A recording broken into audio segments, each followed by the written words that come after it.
نحمده ونصلي ونسلم على رسوله الكريم.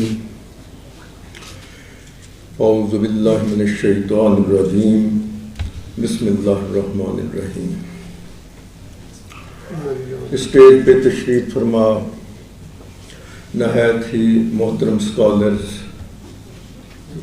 اور اس حال میں تشریف لانے والے ہمارے تمام مہربانوں کو میری طرف سے سلام محبت پہنچے. برادران عزیز،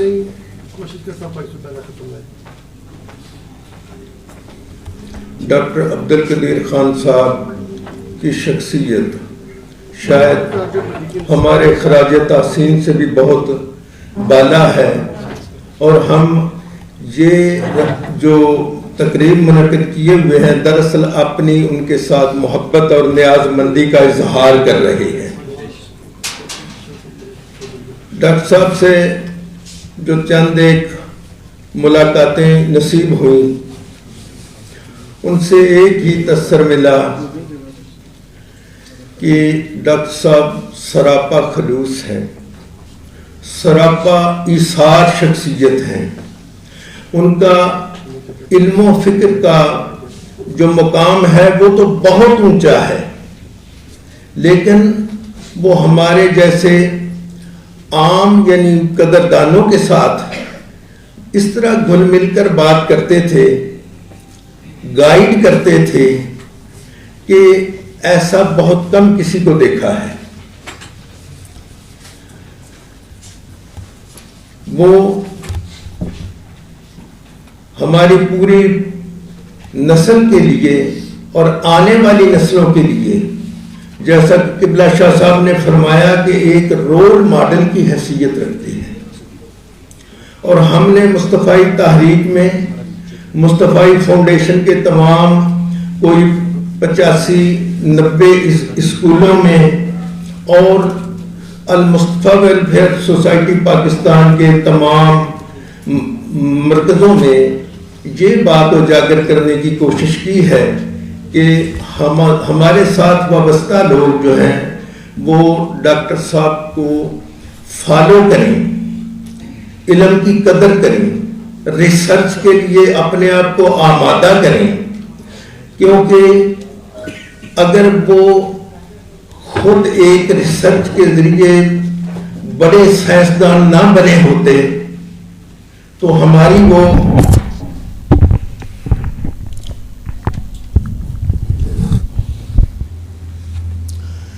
اہل پاکستان کی اور عالم اسلام کی اتنی شاندار خدمت سر انجام نہ دے پاتے. اس موقع پہ میں یہ عرض کروں گا کہ عمرہا در کعبہ و بتخانہ می نالد حیات تاز بزمش کی یک دانائے رازاجت بیروم. علامہ کا یہ شعر ہے، اور علامہ محمد اقبال نے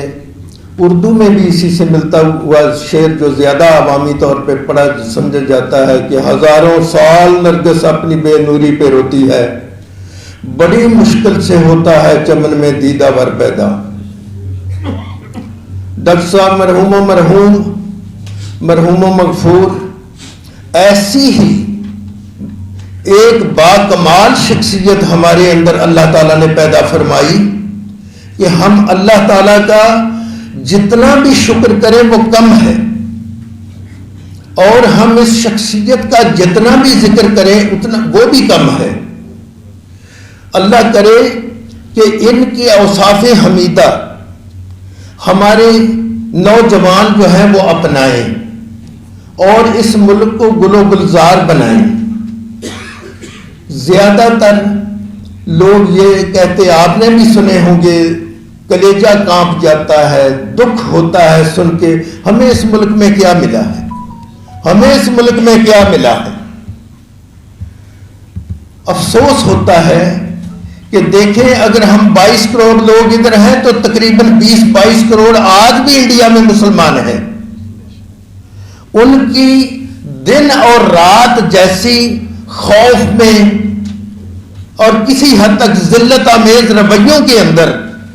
زندگی گزر رہی ہے، اس کا دکھ وہی جانتے ہیں، ہم نہیں جانتے۔ فلسطین اور کشمیر میں جو کچھ بیت رہا ہے اس کا کچھ نہ کچھ ریفلیکشن ہمارے یہاں میڈیا کے ذریعے ہوتا ہے۔ تو میں نے نیو یارک ٹائمز میں ایک دفعہ جو ہے وہ اس کے فائل امریکہ میں نکلوائے، اور ہماری جو 23 مارچ والی قرارداد پاکستان ہے وہ اس میں چھپی ہوئی تھی اور پوری رپورٹنگ تھی 25 مارچ کو، 25 مارچ والے اخبار میں۔ اس میں دیکھیں پاکستان کے حصول کے لیے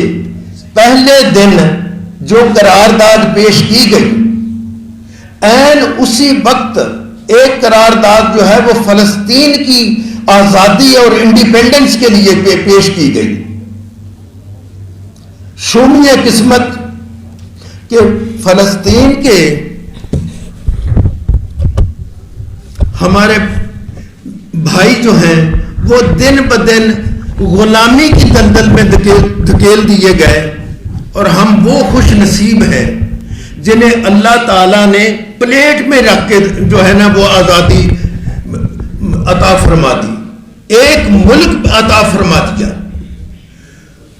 اس ملک کی قدر ایسے ہی کرنی ہے جیسے ڈاکٹر عبد القدیر خان صاحب نے کی۔ انہوں نے اپنا بہترین کیریئر جو تھا یورپ میں وہ قربان کیا ہمارے لیے، ہم سب کے لیے، یہاں آئے۔ اگر ان کا دعویٰ جو تھا یا ان کی جو خواہش اور پروگرام تھا وہ خدا نخواستہ کامیاب نہ ہوتا تو آپ اندازہ کریں کہ ان کے لیے پاکستان میں جو ہے وہ کیا مقام رہ جاتا۔ وہ اپنی ایک نہایت کامیاب زندگی پاکستان کے لیے قربان کر کے آئے، لیکن حصول مقصد کے باوجود مجھے افسوس ہے کہ ہم نے ان کی ایسی قدر نہیں کی جس کے وہ مستحق تھے، خصوصاً برسر اقتدار طبقوں نے، ہماری اسٹیبلشمنٹ نے جو ماما ہے اس پورے ملک کی۔ عوام کے لیے میں بات نہیں کر رہا، صاحبان اقتدار کے لیے بات کر رہا ہوں اور اسٹیبلشمنٹ کے لیے بات کر رہا ہوں، جنہوں نے ساری ہی فاؤل پلے جو ہے خود کی اور سارا ملبہ جو ہے وہ ڈاکٹر صاحب کے سر پہ ڈال دیا، اور ان کے لیے تو وہ روز قیامت تھا کہ اس ڈاکٹر عبد القدیر خان صاحب کو ٹی وی پہ آ کے اپنی قوم کے سامنے جو ہے وہ معافی مانگنا پڑی۔ اور اب جب وہ دنیا سے رخصت ہوئے تو آپ خود پاکستان وہ اسلام آباد کے قبرستان میں جا کے دیکھیں جہاں انہیں دفن کیا گیا ہے، کہ جہاں 5 6 7 اور قبریں ہیں اس لائن میں، اسی کے کونے کے اوپر ڈاکٹر صاحب کی ہے۔ کوئی جگہ نہیں ہے کہ ایک خوبصورت جو ہے وہ ان کے لیے مزار تعمیر کیا جاتا، کوئی بیٹھنے کی جگہ ہوتی، کوئی قرآن پاک کی تلاوت کرنے کے لیے جگہ ہوتی، کوئی ایسی چیز نہیں ہے۔ بڑوں کا بغض جو ہے اس شخصیت کی قدر و قیمت کو گھٹانے میں لگا ہے، لیکن میں عرض کروں کہ یہ بادل جو ہے وہ سورج کی روشنی کو زیادہ دن روک نہ سکیں گے۔ ان کی مقبولیت اور عظمت کا جو آفتاب ہے وہ ایسے چمکے گا کہ صرف پاکستان میں نہیں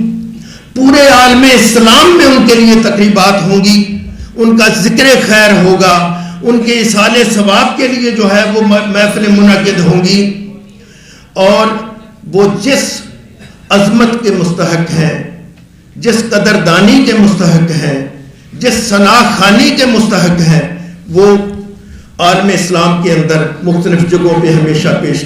کی جاتی رہے گی انشاءاللہ۔ تو برادران عزیز، انہی الفاظ کے ساتھ میں آپ سے اجازت چاہتا ہوں. وما علینا الا البلاغ.